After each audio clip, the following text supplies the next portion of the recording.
કેમ છો વિદ્યાર્થી મિત્રો? આગળના લેક્ચરમાં આપણે પ્લસ આઈ અસર અને માઇનસ આઈ અસર વિશેનો અભ્યાસ કર્યો છે. ત્યાંથી આપણે આગળ વધીએ.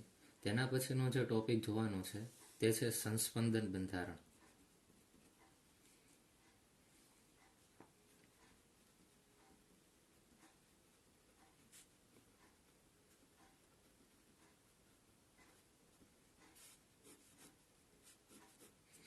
સંસ્પંદન બંધારણમાં આપણે શું જોશું?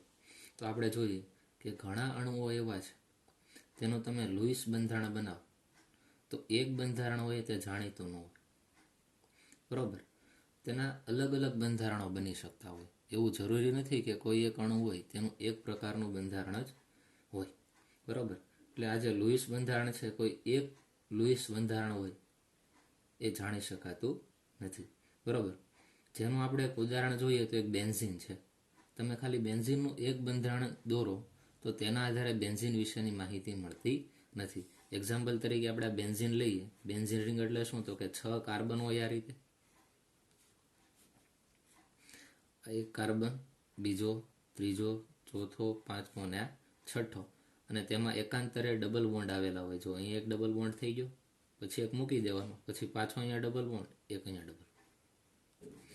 આ રીતનું આ બેન્ઝીનનું બંધારણ છે, બરાબર.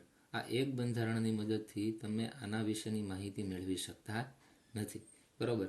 એમાં થાય કેવું? તો અહીંયા તમે જોશો તો કાર્બન કાર્બન વચ્ચે તમને સિંગલ બોન્ડવાળા દેખાશે અને કાર્બન કાર્બન વચ્ચે ડબલ બોન્ડ દેખાશે, બરાબર. અહીંયા તમે જુઓ ને, આ કાર્બન અને આ કાર્બન તેની વચ્ચે ડબલ બોન્ડ છે, જ્યારે આ કાર્બન અને આ કાર્બન વચ્ચે એક જ બંધ છે. એવી રીતે આ કાર્બન અને આ કાર્બન વચ્ચે પાછા કેટલા બોન્ડ છે? Double bond. એવી રીતે આ કાર્બન અને આ કાર્બન વચ્ચે સિંગલ ડબલ સિંગલ એ રીતે છે, બરાબર. આ રીતનું તેનું બંધારણ છે, બરાબર. એટલે એમાં એકાંતરે કાર્બન કાર્બન વચ્ચે સિંગલ બોન્ડ તથા એકાંતરે કાર્બન કાર્બન વચ્ચે ડબલ બોન્ડ. આમ તેનું બંધયુક્ત બેન્ઝીનની આ ચક્રીય રચના એ તેના વિશિષ્ટ ગુણોને સમજાવવા માટે આપણે પર્યાપ્ત નથી. ત્યાંના ગુણધર્મો ખાલી આ એક સ્ટ્રક્ચરની મદદથી આપણે સમજાવી શકતા નથી, બરાબર. હવે બેન્ઝીનમાં જે કાર્બન કાર્બન એકલ બંધ છે અને કાર્બન કાર્બન દ્વિબંધ છે, તેના કારણે તેમાં બે ભિન્ન બંધ લંબાઈઓ જોવા મળશે. બંધ લંબાઈઓ એટલે શું? તો કે બે પરમાણુ વચ્ચે જે બંધ બને છે તેની લંબાઈ, તેને આપણે શું કહીએ છીએ? બંધ લંબાઈ. તો તેમાં કાર્બન કાર્બન સિંગલ બોન્ડ હોય, બરાબર, ત્યારે તેની બંધ લંબાઈ પ્રાયોગિક રીતે આપણે જોઈએ તો એક જ પ્રકારના કાર્બન કાર્બન બંધની બંધ લંબાઈ 139 પાઇકોમીટર જેટલી જોવા મળી. કેટલી જોવા મળી? પ્રાયોગિક રીતે કાર્બન કાર્બન વચ્ચેની બંધ લંબાઈ કેટલી જોવા મળી? તો કે 139 પાઇકોમીટર, બરાબર. જ્યારે એકલ બંધની બંધ લંબાઈ તમે જુઓ છો કાર્બન કાર્બનની, તો તેની માપીએ તો 154 પાઇકોમીટર થાય અને દ્વિબંધની બંધ લંબાઈ થાય 134 પાઇકોમીટર, બરાબર. તો અહીંયા તમે કહી શકો કે પ્રાયોગિક મૂલ્ય જે કાર્બન કાર્બન વચ્ચે 139 પાઇકોમીટર મળ્યું એ આ બેનું શું હોય? સરેરાશની નજીક છે. જો આ બેનો તમે સરવાળો કરો 154 ને 134 અને ભાગ્યા 2 કરો એટલે આની નજીકની કંઈક વેલ્યુ આવશે, બરાબર. તો આમ આખા બેન્ઝીન રિંગમાં કાર્બન કાર્બન વચ્ચે તમને 139 પાઇકોમીટર જેટલી બંધ લંબાઈ જોવા મળશે. એ પ્રાયોગિક રીતે આપણે સાબિત કર્યું. જ્યારે થિયોરિટિકલ રીતે શું નક્કી થયેલું છે કે સિંગલ બોન્ડ હોય ત્યારે 154 અને ડબલ બોન્ડ હોય ત્યારે 134. પણ બંનેનું તમે એવરેજ કાઢશો એટલે બેન્ઝીન રિંગમાં પ્રત્યેક કાર્બન વચ્ચે 139 પાઇકોમીટર જેટલી બંધ લંબાઈ જોવા મળશે, બરાબર. તો આ તમને ખ્યાલ આવ્યો. તેથી આપણે એમ કહી શકાય કે બેન્ઝીનનું જે આ બંધારણ છે આપણે અહીંયા જે દર્શાવ્યું છે તે યોગ્ય રીતે આપણે દર્શાવ્યું નથી, બરાબર. તેને આપણે બે અલગ અલગ રીતે દર્શાવવાની જરૂર પડે. તો બેન્ઝીનનું બંધારણ છે આપણે દોરવાનો પ્રયત્ન કરીએ તો જો બેન્ઝીન, એમાં એકાંતરે ડબલ બોન્ડ મૂકો અહીંયા અહીંયા અને અહીંયા. અને બીજું સ્ટ્રક્ચર કંઈક તેનું આવું પણ જોવા મળે કે એવું જરૂરી નથી કે અહીંયા જે ડબલ બોન્ડ છે એ રીતે જ હોય, ચેન્જ પણ હોય. અહીંયા ડબલ બોન્ડ હોય એની જગ્યાએ અહીંયા હોય, આની જગ્યાએ અહીંયા ખાલી પડ્યો ત્યાં હોય અને અહીંયા હોય.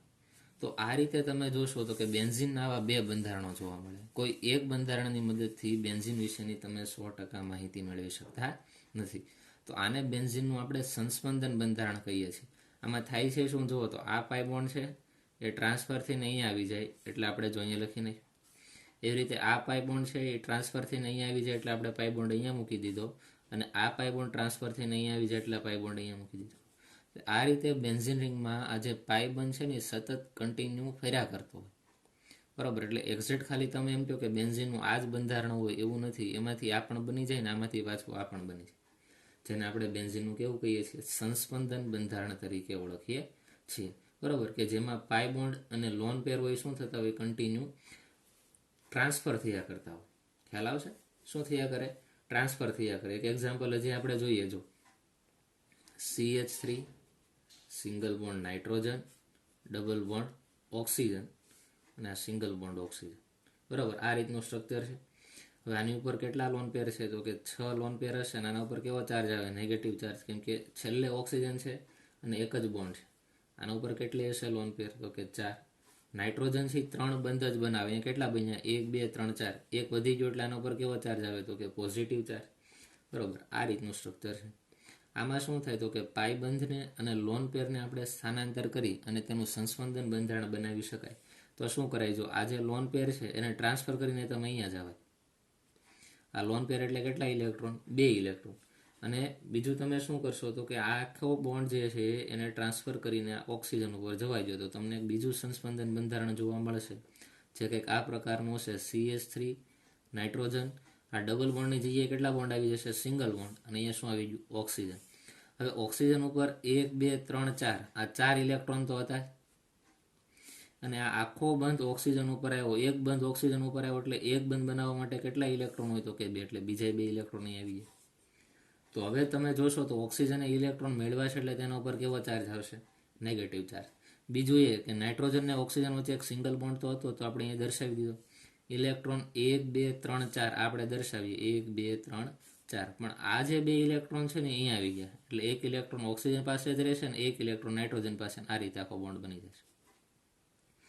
તો આ તમે જોઈ શકો છો, આ શું છે, તો કે સંસ્પંદન બંધારણ કહેવાય. કેવું બંધારણ કહેવાય, સંસ્પંદન. પાછું આમાં સંસ્પંદન શરૂ થાય, અહીંયા તો કેવો પોઝિટિવ ચાર્જ રહેશે. આ પાછો બોન્ડ ટ્રાન્સફર થઈને અહીંયા જાય તો આની એક લોન પેર પાસે ટ્રાન્સફર થઈને અહીંયા આવે એટલે પાછું આવું સ્ટ્રક્ચર મળે.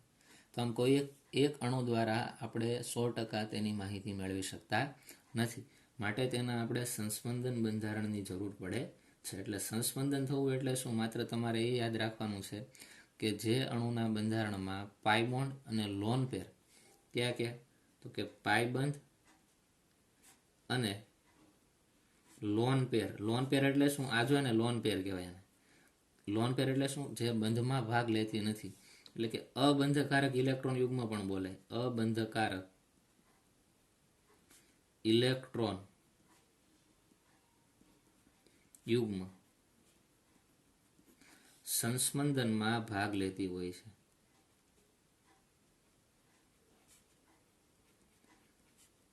બરોબર. લોન પેર અને પાઈ બોન્ડ હશે ને તેનું જ ટ્રાન્સફર થાય. હંમેશા ધ્યાન રાખજો, સિગ્મા બોન્ડનું કોઈ દિવસ સંસ્પંદન થતું નથી. સિગ્મા બોન્ડ હંમેશા જ્યાં છે ત્યાં જ રહેવાનો છે, કોઈ દિવસ ટ્રાન્સફર થવાનો નથી. એટલે આ સામાન્ય તમને ખ્યાલ આવવો જોઈએ કે સંસ્પંદનમાં શું થાય છે, બરોબર. બીજું આમાં કાંઈ વધારે ડિટેલમાં જોવાની જરૂર નથી. માત્ર સંસ્પંદનમાં પાઈ બોન્ડ અને લોન પેરનું શું થતું હોય, કન્ટિન્યુ સ્થાનાંતર થતું હોય, એ તમને ખાસ યાદ હોવું જોઈએ. હવે તેના પછીનો પોઈન્ટ જોઈએ, સંસ્પંદન અસર.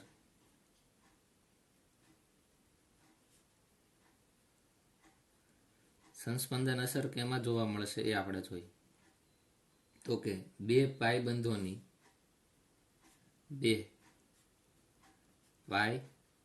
બંધોની પારસ્પરિક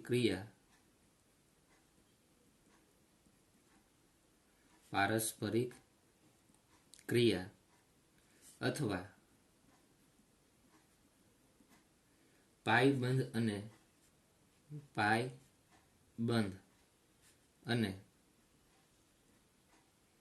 અબંધકારક ઇલેક્ટ્રોન યુગ્મ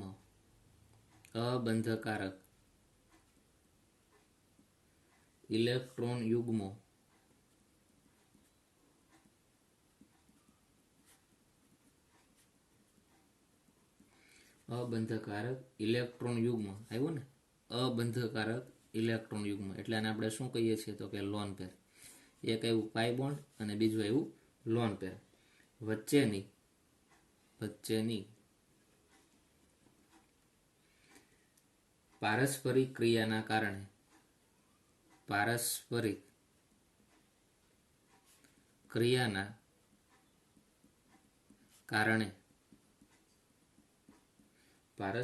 ક્રિયાના કારણે અણુમાં શું થાય તો કે ધ્રુવીયતા ઉત્પન્ન થાય છે. અણુમાં ધ્રુવીયતા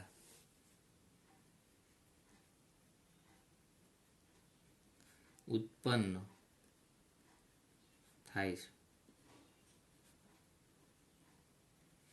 ધ્રુવીયતા ઉત્પન્ન થાય એટલે શું થાય તો કે પોઝિટિવ બને ને કેવો બને? નેગેટિવ બને. અને આ જે અસર છે તેને સંસ્પંદન અસર કહે છે.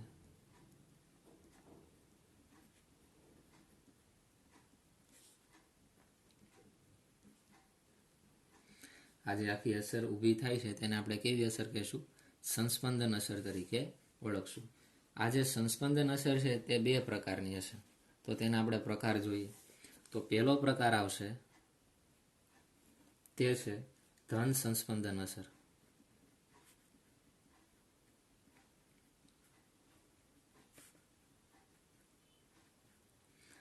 તેને પ્લસ આર અસર પણ કહે છે. બીજું શું નામ છે? પ્લસ આર અસર. બરોબર. ધન સંસ્પંદન અસર એમ ન કે તો શું કે પ્લસ આર અસર તરીકે પણ તેને ઓળખવામાં આવે. તો આમાં શું થતું હોય જો તો ધન સંસ્પંદન અસરમાં આપણે એક લખીએ કે એવા સમૂહો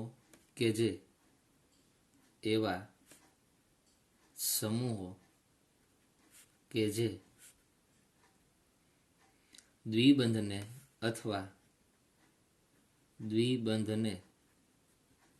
અથવા તેની આસપાસ રહેલા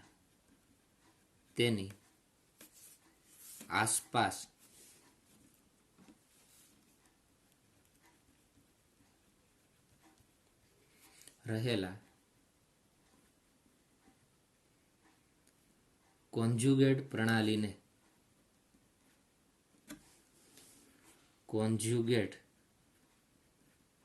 પ્રણાલીને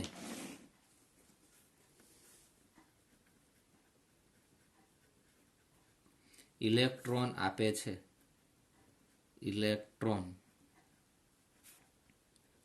છે તેને કારણે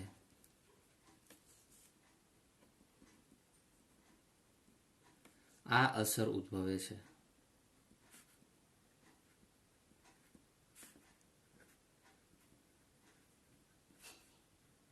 શું કીધું?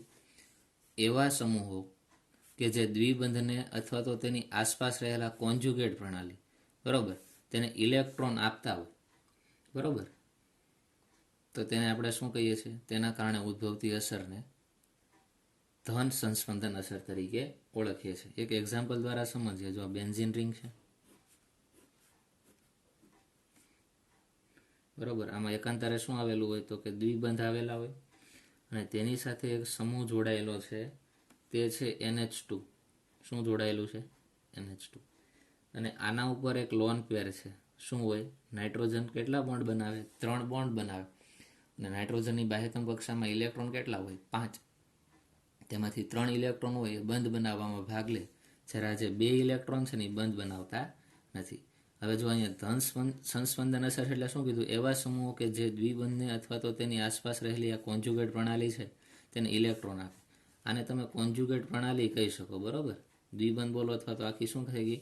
કોન્જ્યુગેટ પ્રણાલી. તેને ઇલેક્ટ્રોન શું કરતા હોય? ઇલેક્ટ્રોન આપે. તો અહીંયા થાય શું? જો આપણે આનું સંસ્પંદન બંધારણ દોરીએ તો આ જે 2 ઇલેક્ટ્રોન છે ને એ ટ્રાન્સફર થઈને અહીંયા આવી જાય. 2 ઇલેક્ટ્રોન દ્વારા એક બંધ બને. તો અહીંયા એક બંધ તો હતો જ, તે પાછા 2 ઇલેક્ટ્રોન આવ્યા એટલે બીજો અહીંયા બોન્ડ બનશે. અને સાથે સાથે શું થાય? જો આપણે જોઈએ આનું સંસ્પંદન બંધારણ બનાવીએ. જો સંસ્પંદન બંધારણ તમે બનાવો છો ત્યારે આ બંને સાઈડ એરા તમારે દર્શાવવા ફરજિયાત છે, બરોબર. આપણે સંસ્પંદન બંધારણ જોઈએ તો હવે અહીંયા શું થઈ જશે? એક બંધ તો હતો તો એક બંધ, અને આ 2 ઇલેક્ટ્રોન આના ઉપર ટ્રાન્સફર થયા, આના દ્વારા બીજો એક બોન્ડ બની ગયો.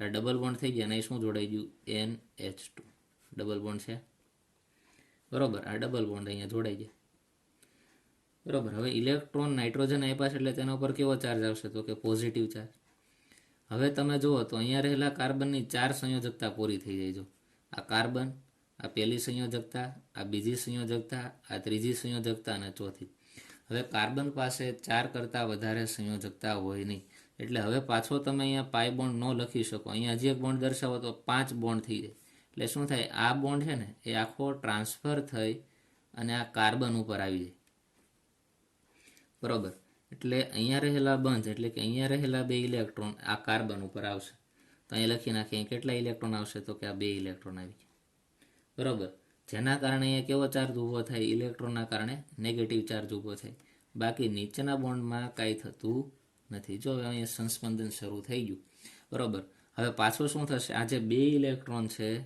અને તેના દ્વારા બનતો આખો બોન્ડ છે ટ્રાન્સફર થઈને આ 2 કાર્બન વચ્ચે બોન્ડ બનાવી દે તો આ બોન્ડ આખો ટ્રાન્સફર થઈને પાછો ક્યાં આવ્યો જશે તો કે આ કાર્બન ઉપર આવ્યો જાય તો તેનું બીજું સંસ્પંદન બંધારણ આપણે બનાવીએ તો કંઈક આ પ્રકારનું થાય કે બેન્ઝીન રિંગ અહીંયા ડબલ બોન્ડથી તો શું જોડાયેલું છે તો કે NH2 અને તેના ઉપર કયો ચાર્જ છે પોઝિટિવ હવે આ 2 ઇલેક્ટ્રોન છે ને એ અહીંયા આવી જાય એટલે એક ઇલેક્ટ્રોન આ કાર્બનનો છે ને એક ઇલેક્ટ્રોન આનો એટલે આપણે લખીએ જો એક ઇલેક્ટ્રોન અહીંયા આવે એક અહીંયા આવે એટલે અહીંયા શું બની જાય ડબલ બોન્ડ થઈ ગયું જ્યારે આ આખો પાઈ બોન્ડ છે ટ્રાન્સફર થઈને આ કાર્બન ઉપર આવે એટલે અહીં કેટલા ઇલેક્ટ્રોન હશે 2 ઇલેક્ટ્રોન આના ઉપર કેવો ચાર્જ હોય નેગેટિવ ચાર્જ અને અહીં એક બોન્ડ તો છે પાછું સંસ્પંદન થાય એટલે પાછું એની સંસ્પંદન બંધારણ બનાવીએ તો પાછા આ 2 ઇલેક્ટ્રોન ટ્રાન્સફર થઈને આના ઉપર આવશે અને આ જે પાઈ બોન્ડ છે એ ટ્રાન્સફર થઈને પાછો આના ઉપર વયો જાય બરોબર એટલે શું થાય જો બેન્ઝીન રિંગ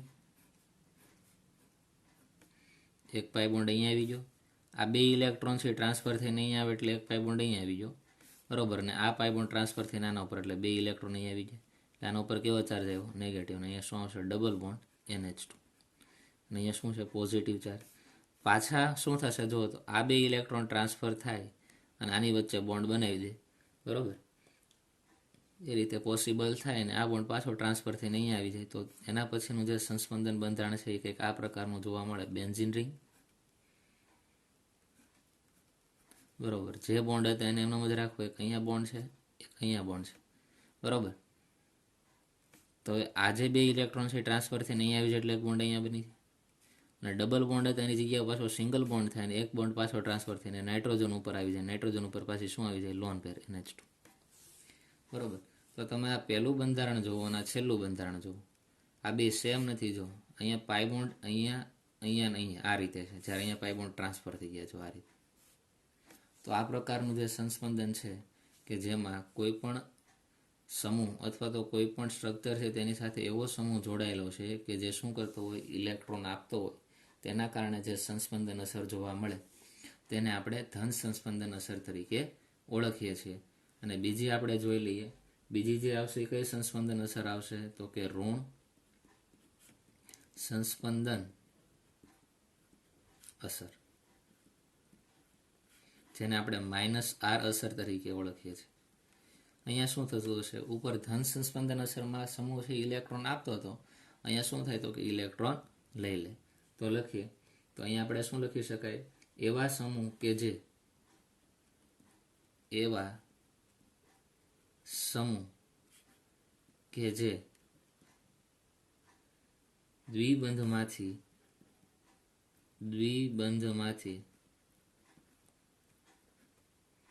અથવા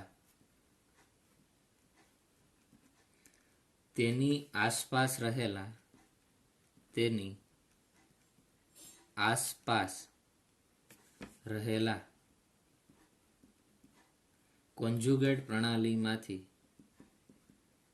કોન્જ્યુગેટ પ્રણાલીમાંથી ઇલેક્ટ્રોન ખેંચે છે ઇલેક્ટ્રોન લઈ લેશે એટલે ખેંચે છે બરોબર ઇલેક્ટ્રોનને શું કરે ખેંચે તેને કારણે આ અસર ઉદ્ભવે છે તેને કારણે આ અસર ઉદ્ભવે છે. બરોબર. આ અસરને આપણે કેવી કહીશું? ઋણ સંસ્પંદન અસર તરીકે ઓળખાય. બરોબર. તેનું પણ આપણે એક એક્ઝામ્પલ લઈ લઈએ અને સંસ્પંદન બંધારણ જોઈએ. તો જો પાછું આપણે લખીએ અહીંયા બેન્ઝીન રિંગ. તેમાં એકાંતરે શું આવેલા હશે? આ રીતે ડબલ બોન્ડ આવેલા હશે. અને અહીંયા NO2 ગ્રુપ જોડાયેલો છે. કયો ગ્રુપ? નાઇટ્રોજન સાથે 2 ઓક્સિજન. તો આ પહેલો ઓક્સિજન લખું, આ બીજો ઓક્સિજન. એક ઓક્સિજન છે એ છેડે એટલે ડબલ બોન્ડથી જોડાયેલો છે, અને એક ઓક્સિજન નાઇટ્રોજન સાથે આ રીતે સવર્ગ સહસંયોજક બોન્ડથી જોડાયેલો હોય. આ રીતે એરો હોય NO2 નો. બરોબર. હવે આમાં શું થશે? તો કે NO2 છે ને આ બેન્ઝીન રિંગની જે કોન્જ્યુગેટ પ્રણાલી છે તેમાંથી ઇલેક્ટ્રોન ખેંચવાનો પ્રયત્ન કરશે. તો થાય શું? તો કે આ આખો બોન્ડ છે એ ટ્રાન્સફર થઈને આ સાઈડ આવવાનો. તો અહીંયા રહેલો ડબલ બોન્ડ પાછો ટ્રાન્સફર થઈને ક્યાં આવ્યો જાય? ઓક્સિજન ઉપર. નાઇટ્રોજન છે એ શું કરે? ઇલેક્ટ્રોનને ખેંચશે. તો આપણને કંઈક આ પ્રકારનું સંસ્પંદન બંધારણ જોવા મળશે. જો બેન્ઝીન રિંગ, અહીંયા સિંગલ બોન્ડની જગ્યાએ કેટલા બોન્ડ આવી જશે? હવે ડબલ બોન્ડ, કેમ કે આ બોન્ડ ટ્રાન્સફર થઈને અહીંયા આવી ગયું નાઇટ્રોજન. તેની સાથે શું જોડાયેલું છે? ડબલ બોન્ડની જગ્યાએ શું આવી જશે? Single bond oxygen. બરાબર. 2 હતા એની જગ્યાએ સિંગલ. અને આના ઉપર શું આવી જશે? કે 3 લોન પેર. આ રીતે એટલે ઇલેક્ટ્રોન ઓક્સિજન મેળવે છે એટલે તેના ઉપર નેગેટિવ ચાર્જ આવશે. અને આ ઓક્સિજન છે એના ઉપર તો કંઈ ચેન્જ છે જ નહીં, સવર્ગ સહસંયોજક બોન્ડથી જોડાયેલો છે. પણ આ ઇલેક્ટ્રોન 2 અહીંયા આવ્યા જાય તો આ કાર્બનનો ઇલેક્ટ્રોન એ વયો ગયો ને. જો આ ઇલેક્ટ્રોન હોય ને એ આ કાર્બનનો હોય, અને આ ઇલેક્ટ્રોન હોય ને એ આ કાર્બનનો હોય, તો આ ઇલેક્ટ્રોન તો અહીંયા વયો ગયો. આ ઇલેક્ટ્રોન તો આ કાર્બન ઉપર જ છે. બરાબર. એ ક્યાંય ગયો નથી. ઇલેક્ટ્રોન અહીંયા થઈ ગયો એટલે આ કાર્બન ઉપર કેવો ચાર્જ આવશે? પોઝિટિવ ચાર્જ આવશે. બરાબર. પછી તો કે અહીંયા જેમ છે એમનો જ લખશું. પાછું આપણે સંસ્પંદન બંધારણ જોઈએ શું થાય? તો કે આ બોન્ડ ટ્રાન્સફર થઈને આના ઉપર આવે. એની પાછળનું રીઝન શું? તો કે આ કાર્બન પોઝિટિવ થઈ ગયું એટલે એને ઇલેક્ટ્રોનની જરૂર છે, એટલે આ પાઈ બોન્ડ દ્વારા ઇલેક્ટ્રોન તેને મળશે. બરાબર. તો એના પછીનું જે સંસ્પંદન બંધારણ તમે જોશો તો કે આ પ્રકારનું તમને જોવા મળશે. બેન્ઝીન રિંગ, આ પાઈ બોન્ડ અહીંયા આવી ગયો. પછી સામે આ પાઈ બોન્ડ છે, ડબલ બોન્ડ નાઇટ્રોજન, અહીંયા સિંગલ બોન્ડ ઓક્સિજન. એના ઉપર કેટલી લોન પેર છે? તો કે 3 લોન પેર. આના ઉપર નેગેટિવ ચાર્જ, અને સાથે સાથે અહીંયા શું જોડાયેલો છે? ઓક્સિજન. તો હવે આ બોન્ડ અહીંયા આવી ગયો તો અહીંયા શું આવી ગયો છે? પોઝિટિવ ચાર્જ આવી ગયો. પાછું તેનું સંસ્પંદન કરીએ તો આ બોન્ડ ટ્રાન્સફર થઈને આના ઉપર આવે. બરાબર. આ બંધ ક્યાં આવે? અહીંયા. તો અહીંયા કેવો ચાર્જ આવી જશે? Positive charge.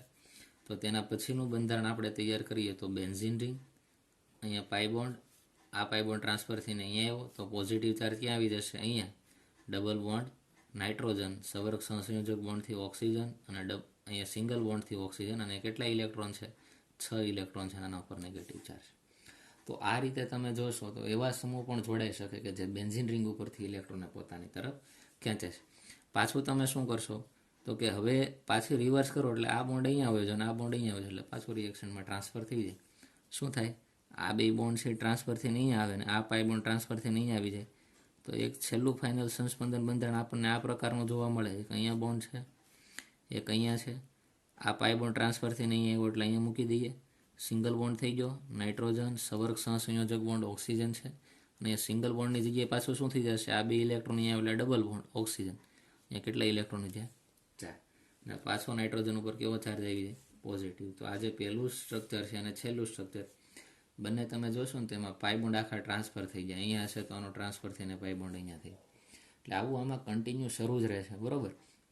એટલે કોઈ એક સ્ટ્રક્ચરને તમે એવું ન કહી શકો કે આ લુઈસનું ફાઇનલ સ્ટ્રક્ચર છે, કેમ કે પાઈ બોન્ડ કન્ટિન્યુ એમાં એકાંતરે શું થયા કરતા હોય? સ્થાનાંતર પામ્યા કરતા હોય છે. તો આ અસર થઈ સંસ્પંદન અસર. બંને યાદ રાખવાની.